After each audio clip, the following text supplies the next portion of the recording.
What's up and welcome back to Kinda Funny Games Daily for Friday, October 28th, 2022. Of course, I'm Tim Geddes and I'm joined by the new face of video games, Blessing Adeoye Jr. Tim, you know how when it comes to the basic white girl brand, right? It is, oh man, it's Friday morning. I got my Starbucks. I got my Taylor Swift playing on the radio. Tim, today I'm brought to you by IHOP Coffee and Sabrina Carpenter. Oh, okay. I was listening to Sabrina Carpenter this morning, and she has a song called Nonsense that is currently my song of the decade. I fucking love that song so much. Yeah, wow. you heard the song. So, I mean, you're taking a stand here. You know, I know people that won't even listen to Sabrina. You know, like, for me, it's what are you bringing to the table in terms of talent? And she stepped up recently. She has, you know, when it was Olivia Rodrigo versus Sabrina versus Joshua Bassett back in the year. Was that last year? Was that 2021? God, time's a flat circle. Back in 2021, I was like, well, I got to side with my girl, Olivia Rodrigo, because she's out here killing it on High School Musical, the series. She's out here dropping Sour, a banger album. But now she's all part-timer, you know? I mean, she thinks she's champ. She thinks she's head of the game, head of the table. She just walks out like she's just cameos on season 3, 4, whatever the hell we are. That's the thing is she's outgrown the show. She's gotten too big that the show can't keep her in a main role, and that's some boss shit, Tim. And here's the thing, right? I had to side with her on it. I'm like, you got the power, you got the talent, you got the stuff. This year, the last few months, Sabrina Carpenter has proven that she has the stuff. I don't know if you've seen the TikTok trend with Sabrina Carpenter, where she's on tour right now, touring her album. And every time she sings this song, Nonsense, there comes a part at the end of the song where in each different city of the tour, she changes up the lyrics. And it's always something kind of like spicy. It's always kind of something like there was one where, I don't know what city it was, but she was like, the lyrics that she added was, "This song is not about Joshua Bassett," as the lyric. And it's like, whoa, that's spicy, right? And like other cities, she's like, oh man, Toronto, you're looking real cute tonight. Like she has that as a lyric, and I'm like, oh man, she's thinking steps ahead, right? She's streets ahead with this thing. She's killing it. Go listen to this Nonsense on Spotify. Stream Nonsense. Shout out to Sabrina Carpenter. The Carpenter Revolution is coming, y'all. It's happening. It's happening. Be a part of it or don't. The choice is yours. Tim, you're doing your Starbucks this morning. What's up? You're doing your Starbucks this morning? Always. How can I get you on the IHOP train? Oh man, I don't know, man. I'm pretty deep. You gotta turn him into a psychopath like you are. Yeah, IHOP coffee, man. That's like I'm trying to think through. Okay, hold on. Bless, you did not go to IHOP just for this fucking. That's coffee. what I'm saying. What the logistics of eating? this. No, what were you eating in the back? What did you get from IHOP that you ate for breakfast this morning? I got an IHOP buffalo chicken sandwich. Oh my god. Yeah. It was 9:30 a.m. What is your problem? I couldn't hold it in when Barrett walked over to me eating at the table area, and he like gives me a look. And he's like, "What are you eating? Is that a chicken sandwich?" I'm like, "Yeah." And it's like, "What the?" And then I turned the thing and I show him the IHOP logo, and he's like, "What the fuck is wrong with you?" You got a buffalo chicken sandwich and a coffee from IHOP at 9:30 in the morning. When you say it like that, I understand how that sounds insane. But here's the thing, right? I can explain myself. I had a gift card. What am I supposed to do? And I use this gift card. Eat some breakfast food or something. It's a $75 gift card. I got to get through this thing somehow. Yeah, and that is fair. That is fair. But the choice of coffee and a buffalo chicken sandwich is that's a choice. Here's the other thing, right? I was originally going to go to McDonald's, get my traditional McCafe, my McDonald's coffee, and get a hash brown, right, and call it a day. My usual breakfast is just a hash brown. But the line was really wrong. It was really long in the drive-thru. So I was like, oh man, okay, I ain't got time for this. So I went to IHOP. I sat in the parking lot there, and I was like, what am I going to order off the app today? And I scrolled through. I almost went for the chocolate chip pancakes. And I was like, no, that's too much on a Friday morning. Chocolate chip pancakes might be doing too much. But instead, buffalo chicken sandwich isn't? Instead, I'm going to do a buffalo chicken sandwich like a normal human being at 9:30 a.m. and a medium coffee. And here we are. They call that Trenta in Starbucks language. That's what they do, everybody. That is what they do. But you know what we do here on youtube.com/kindafunnygames? We talk about all the video game news that you need to know. We do it live. You can also get it live on twitch.tv/kindafunnygames. But if live's not your thing, come back later on YouTube and we'll be there for you. If you want to get us as a podcast, search your favorite podcast service for Kinda Funny Games Daily, and we will be right there for you. If you want to get the show ad-free, you got to go to patreon.com/kindafunny, just like our Patreon producers, Fargo, Brady have done. We appreciate you so very, very much. Remember, if you don't have a buck to toss our way, that's cool. When you're on the Epic Games Store, use the code KINDAFUNNY, and it helps us without costing you a penny more. Fantastic stuff all around. Little housekeeping for you. Who are you going to call to talk Ghostbusters VR? Us. On Monday, our Halloween stream kicks off with the Ghostbusters VR world premiere. Greg's played it. He's talking to the team who made it, and they're debuting the name and key art, so don't miss it. That's very exciting on Halloween, Bless. You gotta love it. Oh, yeah. That's the king of Halloween. Actually, that's been passed on now. Oh, who is the It winner is. now? There are co-kings, Janet Garcia and Sage Ryan. Oh, okay. Yeah. Cool. It was a That's- 8 a.m. in the morning thing during, that was a during the big marathon decision. stream. Yeah. It was a big decision. And speaking of big decisions, we decided to do our second stream today, starting now. This is it. We're celebrating with everybody all of the success that we've had in the spare bedroom thus far. After Games Daily, we're going to go until 5 p.m. Pacific today, playing games and having fun right here on Twitch and YouTube to push the bar on patreon.com/kindafunny. So hang out with us all day, twitch.tv/kindafunnygames, youtube.com/kindafunnygames. We're just going to be hanging out until 5 p.m.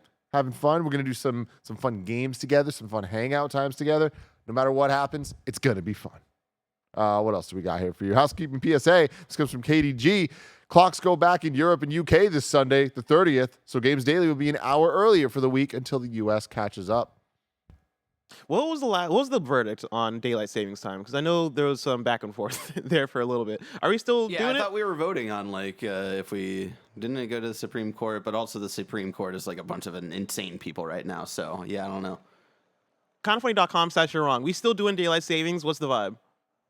It's still pending. Well, So we're- snug slugs. I think we're still doing it, but Okay. I But hope like it the stops clocks soon. are changing because that means that it's happening soon. Where the clocks are changing. Which This honestly, thank God. They're saying one last time. One last time we got one last go. round. This is the finale of daylight One savings. last time. I've been waking up and it's been so dark, and I'm like, we gotta figure turn this out. these clocks back. I'm sorry. I know the argument is against that, right? People want more day in the evening, but I can't wake up to nighttime anymore. I'm tired of it. I'm ready for the sunlight. There's a new episode of PS I Love You XOXO out today, all about the best games of 2022 that we've yet to finish. You can check that in all the regular places. Today we're brought to you by Policy Genius and the official The Lord of the Rings of Power podcast, but we'll tell you about that later. For now, let's begin with what is and forever will be the Roper Report. It's time for some news. We have 5 stories today. A baker's dozen. Story number 1. Ubisoft officially announces Assassin's Creed Multiplayer. This comes from Tom Henderson at Insider Gaming. Ubisoft has officially announced an Assassin's Creed multiplayer title called Project Invictus, which will be a standalone multiplayer game from the For Honor vets. As detailed in Ubisoft's latest earnings report, additionally, a team including For Honor veterans is currently working on bringing back multiplayer to Assassin's Creed with a standalone experience through Infinity under the project codename Invictus. Good Lord, there's so many names and code names involved now, bless. Dude, right?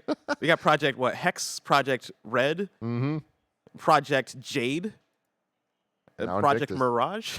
The standalone multiplayer title will be part of Assassin's Creed Infinity Hub, taking the hub to now 3 titles, Red, Hex, and Invictus. As described by Ubisoft, Assassin's Creed Infinity will be a gateway for all Assassin's Creed experiences where the meta story will live asynchronously. The announcement of Invictus now brings the total number of Assassin's Creed titles in official development to 5. Assassin's Creed Mirage, which is the one taking place in Baghdad. Assassin's Creed Project Red, taking place in Japan.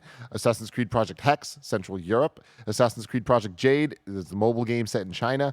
And now Assassin's Creed Invictus, which is the multiplayer game.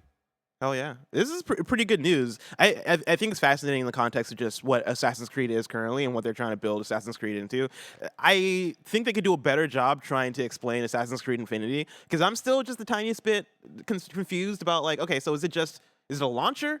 Is it a game that's containing more games? Like, what is the breakdown of what Assassin's Creed Infinity is? My understanding, because I feel like the last time we got an update about it, it sounded like what's the Ubisoft launcher on PC? Like, it's essentially just gonna be that, but for Assassin's Creed. Which is this still called Uplay? At one point it was Uplay. It might still God, be Uplay. Uplay was awful. You want some Uplay points, Tim? I got some Uplay points for I you. don't want them. Yeah, which I think they changed it to Ubisoft Connect, right? That was the thing that happened recently. That sounds familiar. Yeah. But with that, right, they want Assassin's Creed to essentially be its own. I mean, it already is its own brand, but they want to push that idea even further and make it its own, I guess, like system now, where it is, hey, you like Assassin's Creed? Well, get ready for Assassin's Creed Mobile, Assassin's Creed Multiplayer, Assassin's Creed Single Player, and different forms of Assassin's Creed Multiplayer games, because we have the modern Western RPG Assassin's Creeds with Odyssey and Origin, but then you also have the classic versions, and Mirage seems like is leaning into what a classic Assassin's Creed is. This new Assassin's Creed multiplayer game, Invictus, sounds like something people want, right? Assassin's Creed had multiplayer back in the day. Funny enough, I think we just had the conversation recently about the era of single-player games that had packaged in multiplayer games that are modes that, times would be really cool, but wouldn't necessarily have the reach because they are part of this thing that you're buying because of the single player, right? I think it's a smart move to go, hey, people really like that Assassin's Creed multiplayer stuff. What if we just took that and made it its own game and gave it the opportunity to be successful on its own and maybe have more reach because of that? Absolutely. And I think jumping off of the conversation we were having yesterday about all those things, or whenever we were talking about that, you look at Ubisoft, and we were talking about kind of sharing the resources and knowledge bases and all that. And what would a modern Ubisoft team working on an Assassin's Creed multiplayer game, like, who has learnings from that? The For Honor team.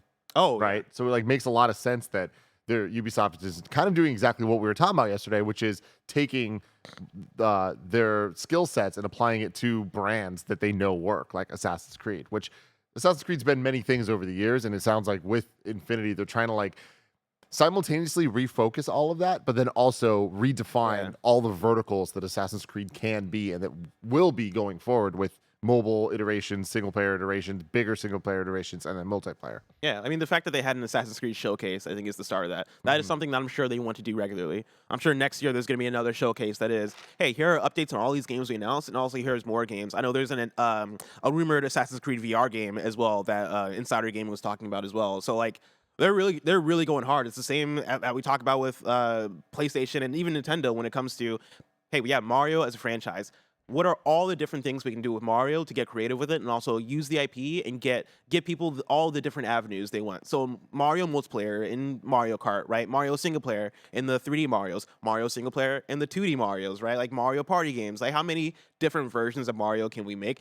And on one hand, that can seem like milking, but on the other hand, I think if you do it right and treat each project with care, then it's not milking, right? It is maximizing the potential of the IP, which sounds very businessy, but it is what it is, right? And I think that is a good thing if they're able to nail all these different games, which at this moment, for a Ubisoft that is in a place where I think they are trying to redefine themselves as a publisher and developer, as much as they are trying to redefine the Assassin's Creed series. Assassin's Creed, I would say, is their jewel, right? It is their, hey, we don't want to fuck this up, right? We've had Tom Clancy games that like, some of them come out great, some of them don't come out great. We have new IP, we have not Gods Monsters, Immortals Phoenix Rising that like came out and some people liked it, some people didn't like it. We have iterations of games that we put out all the time that either hit or don't hit, and if they don't hit, it is what it is, right? Like not many of us are playing World of Champions right now, and it is what it is. How many of us are going to play Skull and Bones when it comes out?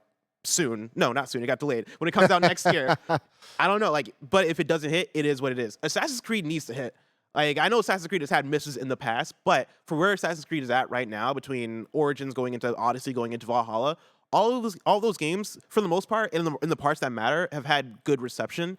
And I think Assassin's Creed still is in very good standing in Ubisoft.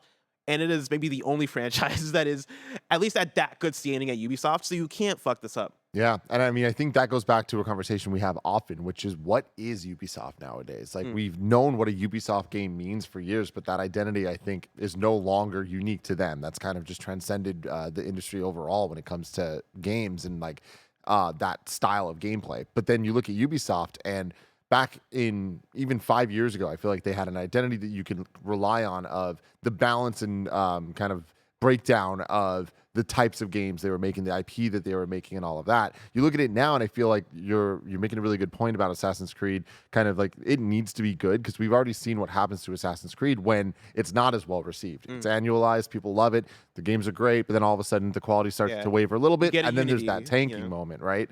And I think that we are at that point again, where we've had the quality titles coming out that speak to semi-different audiences, depending on what the title is. Like even just within Kind of Funny, like I'm always interested in the Assassin's Creed Barrett prefers versus what Greg prefers, right? Yeah. Like, or even like Yusuf, right? Like everyone kind of has a different favorite of the modern games, which I think is a testament to there is quality there. Like Ubisoft is not only putting out bad games or things that people don't care about. They're very much doing their most important brand right. Greg defines himself as a Ubisoft person, right? Like those are his kinds of games, and there are those people, right? Far Cry 6 came out last year, and I had very little interest in Far Cry 6, but Janet played it, Greg played it. I know quite a few people that played Far Cry 6 and enjoyed that game. You know, they make games that do appeal to a certain type of audience, right? And that audience is big, right? If that audience wasn't big, we wouldn't be getting so many Ubisoft games back to back to back in so many iterations. And I think there's still even more potential for Assassin's Creed. Like I look at Project Red, which is the Japanese one, and I'm like, yo, let's go. You're telling me that Ubisoft is trying to make their own Ghost of Tsushima? I love Ghost of Tsushima. Yeah, I'll play a feudal Japan Assassin's Creed, no problem. Even Project Hex, which is the like witch trials sort of one, right? That sounds interesting. Like I'm not somebody who the premise of Assassin's Creed Valhalla, I don't think ever appealed to me. But an Assassin's Creed that is, we're hunting witches and shit. That sounds fun. That sounds cool. Yeah, I'll give that a try. You know, and I think that can be the avenue that Assassin's Creed takes, which is let's find these cool, unique settings and hopefully grab more people in as we go. And if this one doesn't grab them, maybe the next one will. But we're trying to turn fans into as many people as possible by, dipping into all these different eras and throwing in these ideas that, work. And especially for games that I think do have mass appeal just in terms of genre. They're open world action games with RPG elements. That is the most, hey, come play this game type of genre that you can be, right? Like that's a big part of why PlayStation is excelling right now in first party is, they're putting those out in Horizon, in Ghost of Tsushima, and more. And Assassin's Creed, I think, could be one of those, even if it is the Ubisoft version of that, right? Because like Ubisoft, I think we don't look at as the AAA polish of a PlayStation Studios, but if they're still able to do that on a regular scale and on a consistent basis, then I think that's going to be big. And I think the direction of Assassin's Creed in terms of their business strategy of it, I believe in. I think there's good stuff in here. I just hope they nail it. I hope they execute well. I mean, I think that's the most important part. And I think, in my opinion, so far, they haven't nailed that part because the fact that Assassin's Creed Infinite just as a platform is as confusing as it is for people right now. And the answers are out there in a lot of ways, but I feel like the answers aren't satisfying for some of the things where I feel like the idea of Infinite hasn't been justified yet. It will be, hopefully, once we start seeing the releases and understanding what the rollout plan in this article, as described by Ubisoft, quote, Assassin's Creed Infinity will be a gateway for all Assassin's Creed experiences where the meta story will live asynchronously, end quote. Ubisoft, what the fuck does that mean? Like, what are you trying to tell me right now? I feel like it's pretty simple. Like, I feel like it is, like, if not a launcher, it is just a place where you can go and then it has, like, the different storylines and how they relate and stuff. Like, Metal Gear Solid 4 had a companion app in 2007 that was the MGS database. And you can kind of go in and, like, get info and backstory on some of the older games to, like, catch up and all that. I imagine this is just going to be, like, a much more modernized social version of that to some extent, then like it links with your account. I don't know. Yeah, I mean, my idea of it, like when Assassin's Creed, let's say Assassin's Creed Mirage followed by Hex followed by Red come out, I imagine that if you're playing on PlayStation, those will be different games, right? You're not just launching one game and it's taking you to all these different Assassin's Creed games, right? They'll still be individual games, but I imagine it just connects back to your Ubisoft account in a thing that is branded Assassin's Creed Infinity, right? And it's how you're tracking stories, progression, achievements, maybe stuff like that. Whereas maybe on PC, there's going to be I imagine there's a section of Ubisoft Connect that is the Assassin's Creed Infinity section, and you click that, and that's where you are launching individual games. I imagine it's just a way to bring them together in a way that feels homogenous. But I don't know if it's going to be anything innovative in terms of the way that you're launching and playing Assassin's Creed. I think it's just a way to connect everything together. So you can track Connect. Ubisoft Connect. Whoa. Story number 2. This one's definitely a whoa moment. Paragon is being revived. This comes from Jordan Midler at VGC. Paragon, a MOBA that was shut down in 2018 by Epic, is being revived. Spotted by PC Gamer, the defunct MOBA is being reborn as Paragon the Overprime. It's being developed by South Korean studio Netmarble and will be a free-to-play action MOBA. Paragon the Overprime is a free team-based TPS action MOBA. Choose one of the many powerful heroes with unique skills and work with your teammates to conquer the Prime battlefield. Speed across the battlefield with the heroes of Prime and feel the thrill of the action. It's all according to the game's description on the Epic Game Store. The game will enter early access soon. However, no time frame has been given for how long the game will remain in this state. Paragon was a third-person MOBA that was released in March 2016 on PC and PlayStation 4. Initially released as a pay-to-play early access title, it entered open beta in 2016. Andrea Renee loved this game. Oh, yeah. She was the face of that game for sure. Before the game could receive a full release, however, the game was closed down and much of the team's efforts were redirected to Fortnite, which was in the process of taking over the world. Following the closure of Paragon, almost all the game's assets were released for free by Epic and have made their way into several other games. In October, Netmarble was granted by Epic Games to use all Paragon assets to craft Overprime. This allows the company to use all of the IP, including the trademark for Paragon as a project. I never thought I'd hear that name ever again. Me neither. That's wild. I'm sure, like, Andrew Renee, I'm sure he's doing a happy dance somewhere currently. If I had the forethought, I would have maybe hit up Andrea, but, like, I don't know Andrea like that to, like, get her in the call. I feel like you know her like that to call her up and be like, yo, can you talk about Paragon and what this is? Because, like, Paragon is maybe the closest I've gotten into being interested in a MOBA. I am not a MOBA person. I had tried League of Legends. It just didn't stick with me. Paragon, when they announced it, I was like, oh, this has a really cool style to it. It looks more traditional action, right? It's more behind the back. It's not as top down as something like League or Dota. And so already there, I'm like, okay, this appeals to me more. But then just the style of the world, I don't know if they're like mech suits, but they're cool looking suits that they're walking around in and piloting. And it, like, everything stylistically about Paragon appeals to me. I want to say I booted it up once for like 5 minutes just to see how it felt real quick. And I was like, okay, maybe I can see myself playing more of this. But I never got around to it because it shut down. So I'm happy. I'm happy for the Paragon fan base, right? Like some of their Netmarble has decided to bring it back. You know, that's good for them. Good for the people that have missed out on this thing that they liked. That didn't go away because it was bad, right? It just went away because Fortnite was good.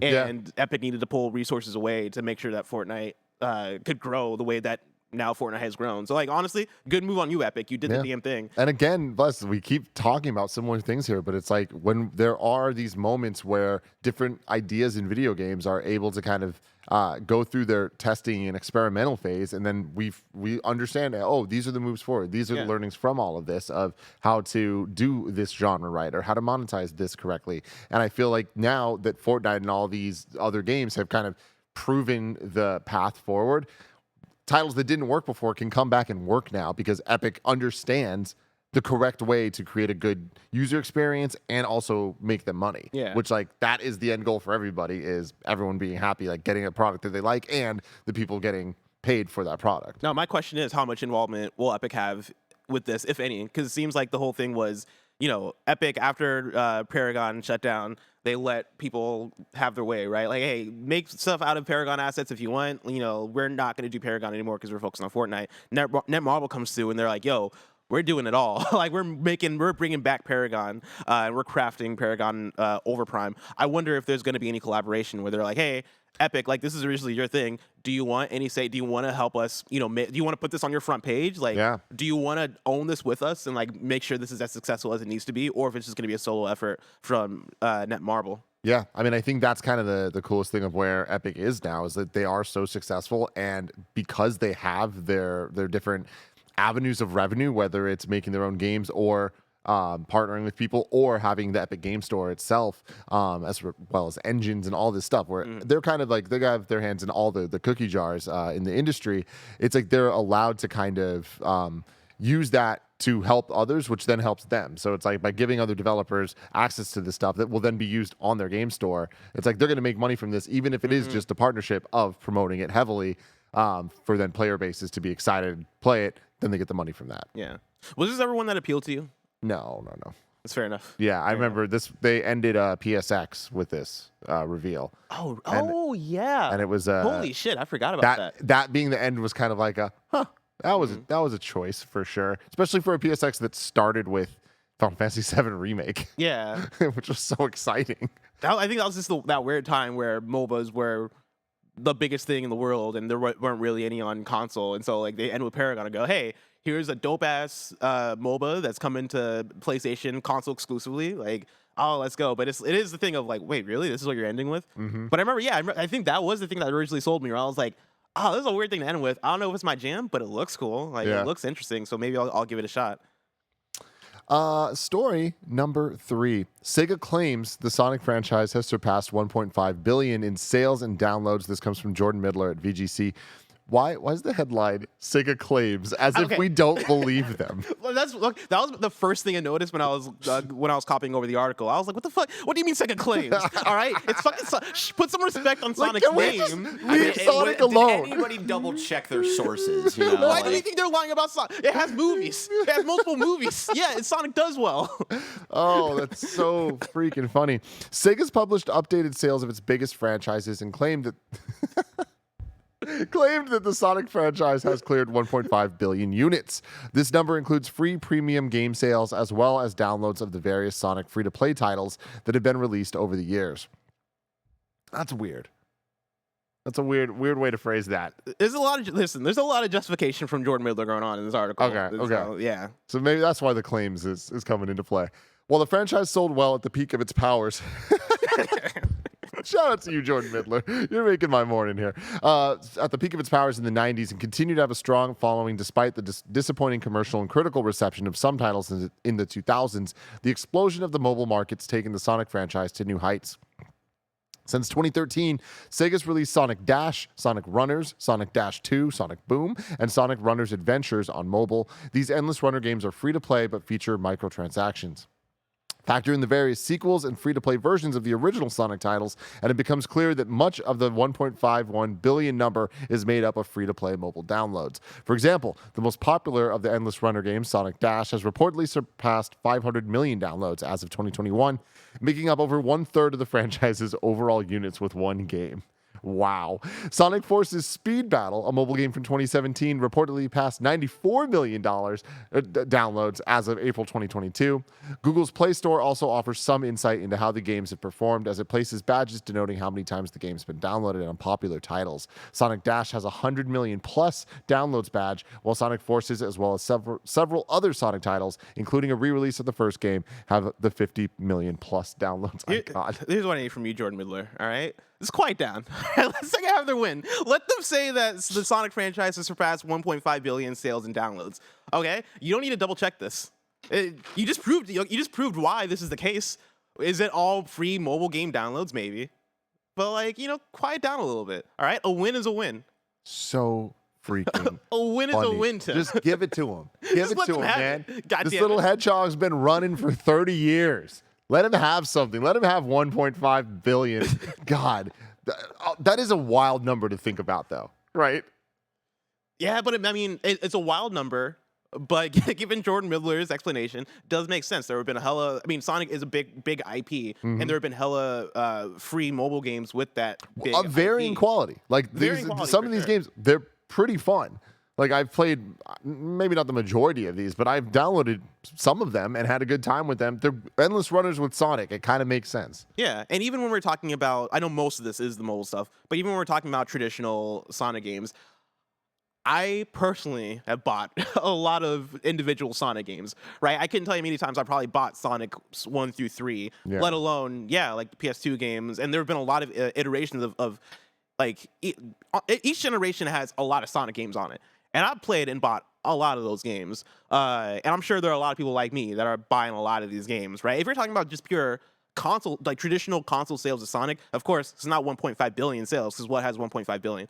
But I'm sure the numbers there are pretty astronomical as well for a console IP. I mean, for sure, especially over time with the quantity of titles that are out there and like just the legacy of Sonic as a character. It's like just been there since the heyday of like the Sega versus Nintendo in the 90s, right? And like Sonic was the face of that, where like I bet it's like Sonic 1 alone has probably sold more than some entire franchises that you think are big deals.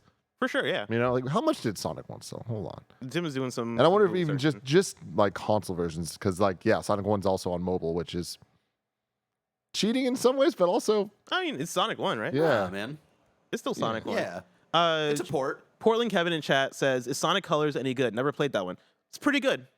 Sonic Colors is good, but I think when it first came out, it was like, oh my God, it's really good. Yeah. But now that we have the context and like we've actually gotten like other Sonic games that aren't that bad, it's like, okay, Colors isn't anything that special. I'm not going to rock agree. for it the way that I used to. At the time, it felt special because that was the first time we had like a traditional Sonic game like that in a while, right? Like you're coming off I forget what year Colors came out, but I believe you're 2006.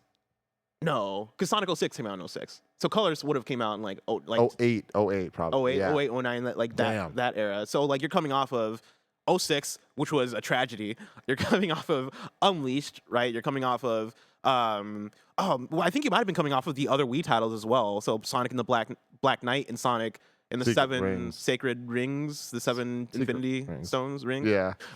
And yeah, Sonic Colors was just a breath of fresh air coming off of those games. Sonic 1 is at 22 million sold. That's a lot. 22 million. Yeah. Hell yeah. Yeah, that's a Well, lot. I mean, see, there's one way that they break it down here, including like other ports, and then it's at 44 million. So either way you cut it, it's like that's still a lot more than a lot of entire franchises. So Yeah. And people are wronging us. Colors came out in 2010. damn, was it really? Oh, Yeah. we were getting. Flat circle. I hate it. I hate it so much. Speaking of people claiming things, actually, yeah, speaking of people claiming things, I want to bring up something from Jeff Keighley. Jeff, the Game Awards Keighley Yes, out there. go for it. Because 18 hours ago, Tim, he put out a tweet that just says, "The things I've seen, ... And I read that tweet, and I didn't read into it. I didn't think about it. But I saw it pop up again this morning as I was compiling KFG, and it made me think, what are the things that Jeff has seen? What has Jeff seen? Let's talk about that in just a second. But first, let's take a word from our sponsors.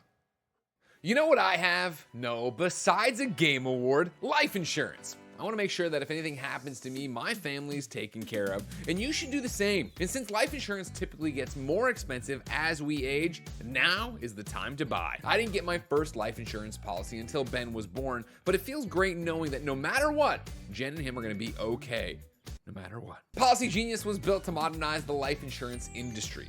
Their technology makes it easy to compare life insurance quotes from top companies like AIG and Prudential in just a few clicks to find your lowest price. With Policy Genius, you can find life insurance policies that start at just $17 per month for $500,000 of coverage. They're not incentivized to recommend one insurer over another, so you can trust their guidance. And your personal info is private. No wonder they have thousands of 5-star reviews on Google and Trustpilot. Your loved ones deserve a financial safety net, and you deserve a smarter way to find and buy it. Head to policygenius.com or click the link in the description to get your free life insurance quotes and see how much you could save. That's policygenius.com. Go deeper into the canals of Numenor, the mines of Khazad-dûm, and more with the official The Lord of the Rings, The Rings of Power podcast. Hosted by friend of the show, Felicia Day, and several special guests, they provide an inside look at the groundbreaking series and what it took to bring Middle-earth to life. Each episode of the official podcast features exclusive interviews with the series showrunners J.D. Payne and Patrick McKay, including the very first full breakdown of the incredible season finale. Felicia also goes behind the scenes with the cast and crew to bring you jaw-dropping stories and Easter eggs you don't want to miss. Watch The Rings of Power on Prime Video and listen to all 8 episodes of the official The Lord of the Rings, The Rings of Power podcast for free on Amazon Music. Download the Amazon Music app now. So what has he seen, Bless? I don't want to wear my tinfoil hat. Oh, put it on. Kojima's new game has got to be there, right? One of his new games has got to be there. Kojima's in tease mode. He's out here asking, who am I? Where am I? Yeah. And the answer to where, I think, is the Game Awards. And I think Jeff has seen Kojima's. Because, like, here's the thing I like about Jeff Keighley is I think he's pretty good at appropriately hyping up his own stuff. Because, like, what was it? Summer Game Fest has changed names. Kickoff, I think, was the one that happened in June. I remember leading up to that, I was like, man, Jeff's not said much about this thing. Right? Like, Jeff's not hyped this thing up. And come to find out, it was fine. Like, it was a fine showcase, right? I think he did a good job at appropriately setting expectations for what that showcase was. And I think he tends to do that. When he comes out and says the things I've seen, I'm thinking, what makes Jeff Keighley have that reaction? What makes Jeff Keighley go, oh boy, this is the one? And I think it's something from Kojima, because Jeff loves Kojima. And Kojima loves Jeff. That's a fair assumption. I think that we're due to see something from Kojima, right? We're getting those teases, and they were around, what was it, Gamescom? It was Tokyo Game Show. Tokyo Game Show. And then PAX Australia. So we're getting those teases, and like we at some points assumed we were going to get more at one of those events. We didn't. So it's like, all right, cool. So we're still waiting for the reveal of that project, and Game Awards would make sense given their relationship, but then also just timing wise of what that project could be, where it could end up, and Game Awards being the end of the year. Like Game Awards is our last kind of place to announce games from here on out for this year, right? Yeah. And we're kind of in this place because we have God of War imminent. It's like everyone has kind of moved away. We're seeing Somerville, right? Is that the name of the game? Somerville, yeah. Coming out November 15th. I feel like that's probably the last new release date we're going to get this year. Otherwise, like we kind of know what the rest of this year is going to look like. We got the what is it? The Witcher next gen Yeah. update. That's still supposed to come out in 2022. Yeah. So yeah, that's like probably the last big one, I imagine. So then it's like once that's over, it's like we're on 2023 and beyond, baby. Yeah. So it's like I feel like this Game Awards has the potential to kind of kick off like some pretty major developments. So what does that look like? If he's excited, it could also be on the Nintendo side. Which would make sense. In the past, at moments, gotten big Nintendo reveals, so it could happen. Yeah, and like when you're talking about the way that Jeff Keighley tees things up, I really like, and I gotta imagine that this is on purpose. The Goat Simulator 3 reveal that was the Dead Island 2 fake out that turned into Goat Simulator 3, and then come Gamescom, it is, hey, here's actually Dead Island 2. Like we're just closing out the show with it. Like that is a thing that I think Jeff Keighley does on purpose, and I think when the things line up for him, right? When he's like, oh shit, I can make this lineup. I can do this. I think he takes that opportunity when he can.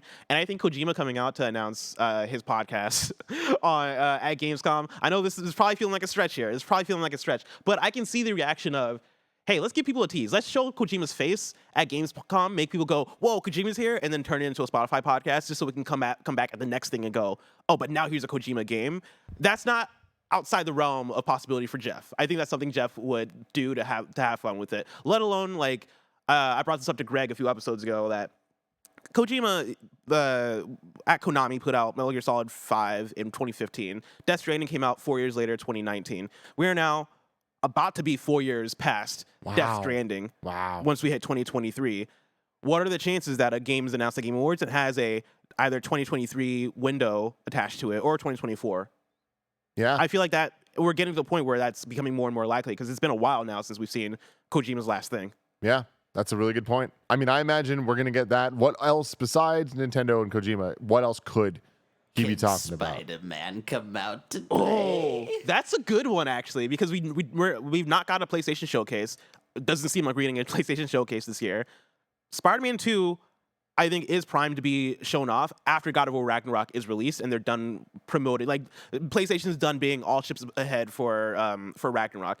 Now that's going to be out the way. We're going to be in December. It's now time to talk about the next year.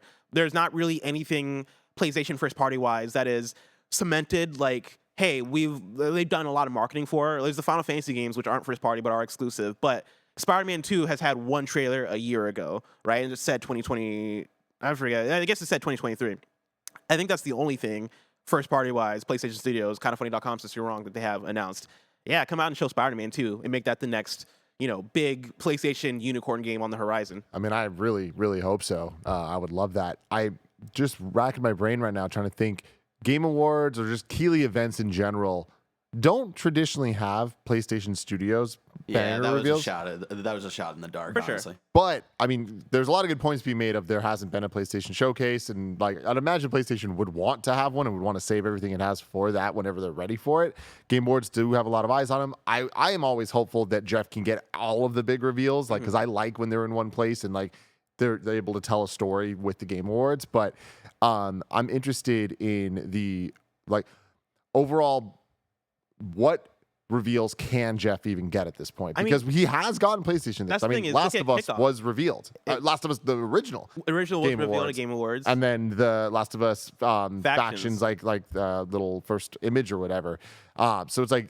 And also, was that Last of Us Part 1 as well? I think that was also Game Awards. Or not Game Awards, sorry.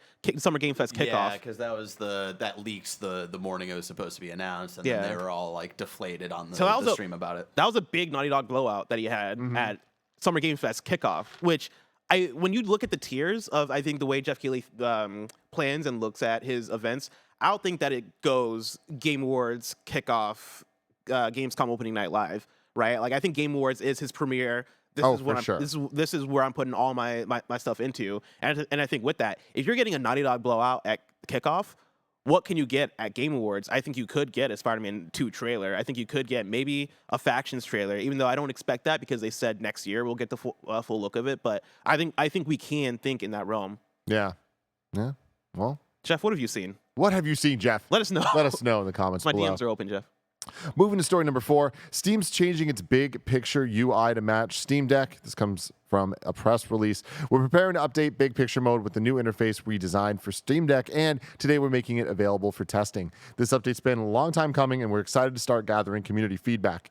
This controller-first interface was designed for Steam Deck in handheld and docked mode, and is perfect for all the scenarios big picture mode currently handles. The updated mode includes features like a new home screen, a new universal search that searches across library, store, and friends, new controller configurator, and more. It's now in the Steam client beta on desktop and is available for testing and customer feedback. I love this. Yeah? Yeah, I really like the Steam Deck UI. I think it's way more intuitive than what the big picture mode on Steam is right now. So them replacing big picture or reconfiguring big picture to be basically the Steam Deck UI, I think that's a good move. And I think it's significant because I think it is Steam owning the Steam Deck even more. Obviously, like they own it because they literally make it and it's selling like hotcakes. But I think it feels like they are adopting Steam Deck into being, this is a core part of our ecosystem now, right? Like we're Steam, obviously, we're your online store for the one you go to for all your online games, but Steam Deck is now Steam Deck is having a reverse impact on how Steam is operating in terms of like UI choices for even the Steam store itself. Like that's dope, and like good on them. Like good job with the Steam Deck. Steam Deck's killing it right now. And big picture mode like always felt so old. You know, like that feels like a 2007, 8 kind of era like UI. So it's awesome that they finally were like, hey, we should probably make this not feel like that. Big picture mode was a thing I used when I bought the this might be a kindoffunny.com / you're wrong thing. There was like a little Steam box, I believe, that went on sale for like $5 at one point because nobody was buying it, and I bought it so I can get the it was either the HDMI cord or the Ethernet cable or both that came in the box with it. Wow. Yeah. But I plugged it in. I was like, you know what, let me see what this thing's about. And it opened up in big picture mode, and I was like, ugh, this is ugly. And I never plugged it in again. I'm pretty sure it's still in my closet. Steam Link. Steam Link. Yeah, it was a Steam Link. Thank you so much. Yeah. Yeah, Wow. Steam Link was garbo. Steam Deck, not garbo whatsoever. I love that thing. Hell yeah, man. Story number 5, Joe Skrebels, a made-up name, is leaving IGN. Joe Skrebels tweeted today, well, today is my last day at IGN. Can't say where I'm headed to yet, but it feels surreal to be leaving. This has been an incredible place to work. I've never felt more able to make what I wanted to make, chase what I wanted to chase. Shout out to the man, the myth, the legend, the made-up name, Joe Skrebels. Hell yeah. Congratulations. Can't wait to see what you're doing next. But obviously, thank you for all of the work that you've done at IGN for so long. We have covered his news stories on this show for years, since the beginning. So thank you for all of that. Yeah, Joe Skrebels is definitely one of those names that I think is Kind of Funny Games Daily sort of has a mythos at this point, right? You know, like there's a meta to Kind of Funny Games Daily, whether it be the bits, the recurring jokes, and even the names that pop up when you're citing an article, right? And when I think of names, you know, I think of the Rebecca Valentines of the world. I think of the Jordan Midlers the Andy Robinsons of the world. You know, I think there are so many names that pop up, and Joe Skrebels for sure has been one of them. For even when I was listening to the show as a fan, anytime Greg would make the joke, you know, made up name from IGN, Joe Skrebels, that's something that is part of the Kind of Funny Games Daily mythos, right? And so, salute to you, Joe Skrebels. It's been a pleasure reading your articles and hearing people read your articles, and good luck to whatever your next endeavor is. Yeah, he's a great dude. I've worked with him. Obviously, he was IGN UK, so we only got to interact a few times at like events like Gamescom and E3. I threw up the dev interview he did back in 2018 with my friend Pedro devs and stuff like that, and I remember help doing production on that. He's great. He's fun. I'm excited to see what he does next because, he was doing killer stuff over at IGN UK, and he will be missed over there, and, Hell yeah. we love you. We love you, Joe. But where Joe's going next, I messed it up. I messed it up No, so you're- bad. you're there, You you're know, right it there. was almost there. It was almost there. We don't know where he's going next. All right, but hopefully, But figuring out where he's going is so far so away. far away. I'm sorry, guys. I really let you down today. If I wanted to tell you what's coming out on the Mom and Grop Shops today, I'll tell you to look toward the official list of upcoming software across each and every platform, as listed by the Kind of Funny Games Daily Show hosts each and every weekday. Yeah. There we go. Out today, Bayonetta 3 on the Switch. Wow, it's the Day of the Witch. It is the Day of the Witch. Day of the Witch. Call of Duty Modern Warfare 2 is coming out on PS5, Xbox Series X and S, PlayStation 4, Xbox One, and PC. We got Resident Evil Reverse. Oh my God. Can you believe it? I can't believe it. Is this real? Like, I believe can this is someone real. confirm? Yeah, I need to go confirm. I've Because been I just seeing- don't believe it. I've seen people downloading Reverse or Reverse. Can I call it Reverse? I've seen people No, they will download. come for you. They will come It'll for you. come for you. I've seen people downloading this video game on Twitter, so I believe it is in Okay. fact Okay. real. Wow. Well, Resident Evil Village coming to Switch and Mac, and Resident Evil Village Winter's expansion, PS5, Xbox Series X and S, all the consoles, you know. Yeah. Factorio on Switch, Dungeon Munchies on PS4 and PS5, Hell yeah. Sharon's Shit Staircase, everything, and Ace Angler Fishing Spirits on Switch. Let's see what else we got for you here. Some reader mail. Kozibear says Bayonetta 3 is out today. While it remains to be seen whether the Umbra Witch's third outing proves a bestseller, that hasn't stopped Platinum Games from continuing the series. What would you like to see come next from the world of Bayonetta? I don't have an answer for this just because I am not the part of the core Bayonetta fan base yet. Right? I'm still making my way through Bayonetta 3, and I'm be honest, I have no idea what the fuck is happening in this game, but I enjoy it nonetheless. I think the cutscenes and story is batshit, and that's part of what I like from it. But because of that, I couldn't tell you what I want from the future of it. I can tell you what I want from the future of Platinum Games, though. Right? Like Platinum Games is in such a fascinating place when it comes to the way that they're talking about their own company and what they want to do, because they're talking a lot about live service and games as a service and making these games that are ongoing, that last online, that have updates and all this stuff. And Babylon's Fall was one of their first outings with that. And Babylon's Fall was just terrible, right? One of the worst games of the year. And even coming off of that, they're still doubling down. They're like, hey, we understand Babylon's Fall wasn't great. We're sorry. Like, you know, they apologize for it. But they then continue that statement saying, like, no, we're still gonna make more of these. Like, we still want to try and continue this direction. And I think it is such a bad direction for Platinum Games specifically. And so for what I want to see from them, I would want to see them work on more of the Bayonettas of the world, more of the Astral Chains of the world. I would love to see an Astral Chain 2 on Switch. I would also like to see more of the Niers of the world, right? Like, can you bring back Yoko Taro and the team to make another game in the Nier series? And I'm sure that's more on Yoko than it is on Yoko Taro than it is on Platinum. But I think leaning more into the things that work for Platinum, which is the single player character action games with really good combat and fun stories, I think that's the best direction. And I'm sure the problem there is maybe it doesn't make money for them the way that they want it to. And Yeah. I get that. And I wonder then if the solution is to go the licensed route. And it's funny because that's a route they've already gone down and hasn't worked out for them. But I mean, it's hit and miss, right? yeah. And you have to remember in that era, like they were doing so many IP and stuff. But like I see what you're saying, where like if they just focused on like two, you know, and just did that. Also, really quick, the sequel to Astral Chain should be called To Astral 2 Chains. Please. Oh, that's really good. Yes. That's really good. But yeah, if they're able to do like go back down the IP route, but do it quality, right? Like, hey, let's instead of churning out Legend of Korra or TMNT, what if we really took our time with an Avatar game that was a Platinum game? That when I pitched to you, Tim, hey, Platinum Games is making an Avatar: The Last Airbender game. That should be the most exciting thing in the world, right? What if it was the most exciting thing in the world? Yeah. What if they nailed it? That would be huge. That would be huge, man. For me, what I would want, and I feel like I've said this a million times now, but like I would love to see an actual crossover of Devil May Cry and Bayonetta.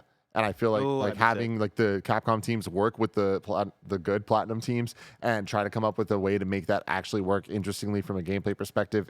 The story writes itself. That'd be bonkers and fun, and I'm already totally in. But with that, I would love to see it not be tied back to the Switch. Like, I would love to see the next Bayonetta like be able to go back to the other consoles as well, which is rough, and I feel like it's probably not going to happen at this point. But Bayonetta 3, unfortunately, I feel like is going to not hit the same for a lot of people because it's not even available on the consoles they'd want to play a high-paced action game like that.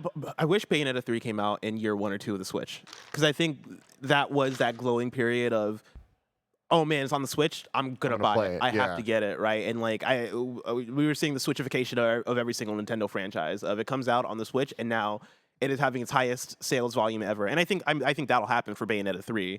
I think easily that'll happen for Bayonetta 3, but I don't think to the extent that it could have in that time frame, like you're saying. Yeah. Man. It's like I think that clearly the Bayonetta Switch rollout plan didn't happen the way that Platinum expected it to, right? Like Bayonetta 3 being announced years ago at this point, and now it's finally here, alongside Reverse.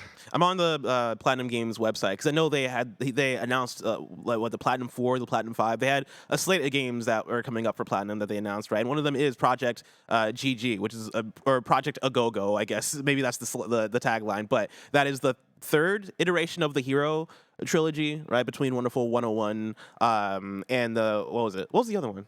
Beautiful Joe. Beautiful Joe. Bring back Beautiful Joe, for the love of God. Not even for sales, because it would do terribly, but just for me. For me personally, I would love to bring Beautiful Joe back. It's fun. It's fun looking back. It's interesting looking back at their catalog, right? I'm on their games page and going back through, right? Bayonetta 3 just came out. You have Babylon's Fall, which is terrible. Soul Cresta, which is like a niche thing for their audience. Apparently, they did the neoclassic arcade series. World of Demons, which I don't think I know what World of Demons is. And I think that's an announced thing. I don't know if that's out. Project GG, Wonderful 101 Remastered, Astral Chain, which I loved Astral Chain, Nier Automata, which so many people love Nier Automata, Bayonetta 2, so many people loved it, Bayonetta. Then you get into Teenage Mutant Ninja Turtles, Mutants in Manhattan, Vanquish, which is cool, Star Fox Zero, which, Transformers Devastation, which was actually pretty cool. Love pretty good game. Legend of Korra and Revengeance, Anarchy. Damn, I forgot they did Anarchy Reigns and Mad World. Yeah. Holy shit, they did Mad World. They've had such a fascinating history that, like, I guess, it is made up of just varying degrees of quality, but I think has always stuck with the niche, like, hey, we're making a thing for a specific audience, which, again, isn't going to go crazy for them in sales. So I understand why they want to shift. I just want them to shift in a way that's appropriate for them, that works for them, that still takes advantage of the things that makes Platinum Games. So that's my biggest hope for their future. Yeah. Remember, you can go to kindoffunny.com/you're wrong to correct us as we get things wrong during the show, just like Kebabs did, who says Sonic Colors released on November 11th, 2010. Sonic Unleashed was 2008. So, and this is editorializing, but I like it real quick here, Bless. Charles Jacobson says, got to put this out there. Blue Point released Demon Souls in 2020, Shadow of the Colossus in 2018. Jeff could have seen their new project. I'm hopeful, man. I am. What Blue Point's working on is probably one of the questions I want answered the most in all of gaming. I believe the last we checked, they're working on something original. They're not doing a remake. Well, we don't know. What could that be, though? Original can mean a lot of things. That's original true. Content. Remember, there was that whole conversation. Yeah. Original Bloodborne game. Give me Shadow Colossus 2. Let's see. More shadows, more hedgehogs. Let us know in the comments below what you want Blue Point to be working on and what you think Jeff is teasing with what he's seen. But we are about to do a whole bunch of really cool, fun stuff, hanging out all the way till 5 p.m. today. Isn't that right, Greg Miller? Yeah! It's going to be fun. It's going to be a party. We're going to hang out with you live, twitch.tv/kindoffunnygames, youtube.com/kindoffunnygames, doing a whole bunch of fun stuff. But bless, until next time, it's been our pleasure to serve you.